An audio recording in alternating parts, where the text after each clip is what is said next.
Hey TFL viewers, say hello to the all-new 2020 Ford Explorer.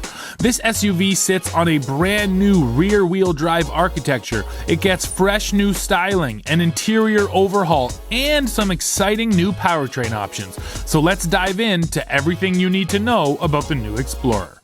So far, two powertrain options have been announced for the new Explorer. A 2.3-liter turbocharged inline 4-cylinder will come standard on the base, XLT, and limited models, while a larger 3-liter EcoBoost V6 comes standard on the top trim Platinum model. Now the small 2.3 makes 300 horsepower and 310 pound-feet of torque, while the V6 EcoBoost puts out 365 horses and 380 pound-feet. Now it's important to mention here that a hot new ST model along with an eco-friendly hybrid are both going to be available, each with a unique powertrain, but details on those two models will be revealed next Monday, January 14th at 9 a.m. I can tell you one thing about the hybrid though. Ford has already released that the Police Interceptor version of the hybrid is expected to get about 24 miles per gallon, which is probably close to the rating that the passenger version of the Explorer hybrid will get.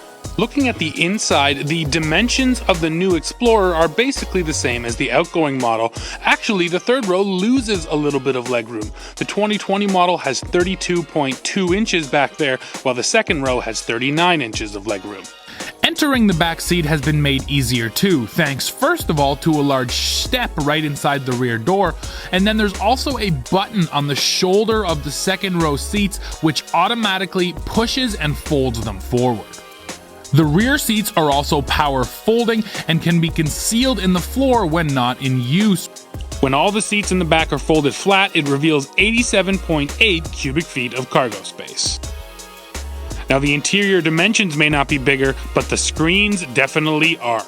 Looking at the center stack, you'll see an all-new standard 8-inch touchscreen, but more expensive models can be fit with a massive 10.1-inch touchscreen tacked onto the center stack in a portrait configuration. Both Apple CarPlay and Android Auto can be used, of course, with the Explorer's Sync 3 infotainment system. Directly in front of the driver, there's also a new screen, a 12.3-inch digital cluster which offers all of your important information. Now, lesser models will still have regular gauges, but the massive digital cluster does look quite nice. You can see some of the graphics at work here as I scroll through the Explorer's 7 new terrain management modes. Now, rear drive models only get 6 drive modes, while all-wheel drive versions of the Explorer get an extra deep snow and sand mode. Even the most basic Explorer now gets a 4G Wi-Fi hotspot, allowing up to 10 devices to connect to it at once. And to keep those devices charged, a wireless charging pad directly in front of the center console has been built in.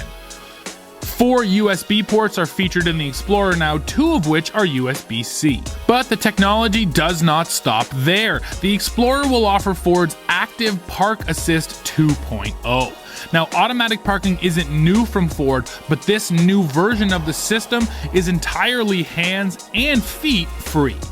You simply line the Explorer up for either a perpendicular or parallel park, and it will do all of the work for you, including steering, braking, and accelerating, and this thing will even shift gears if necessary.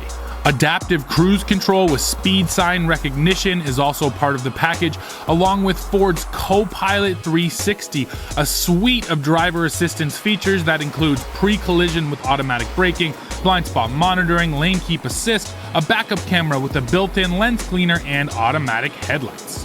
Now, each model will get unique wheel designs and grills, but we cannot show you the ST or the hybrid just yet, so make sure you come back next Monday to see those.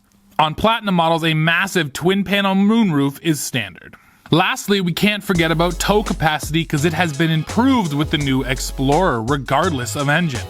Max towing is pegged at 5,600 pounds with the 3-liter EcoBoost, while models with the 2.3-liter will be able to pull just slightly less, coming in with a 5,300 pound rating. Pricing has not yet been divulged by Ford, other than the brand saying that the new Explorer will cost just $400 more than the outgoing model, representing a pretty modest increase in price for a lot of new features. Now, the 2020 Ford Explorer will be built at the Chicago assembly plant, and you can expect to see these vehicles in Ford showrooms this summer. Don't forget, hit subscribe and come back here to the channel for the latest news, views, and real-world reviews. See ya!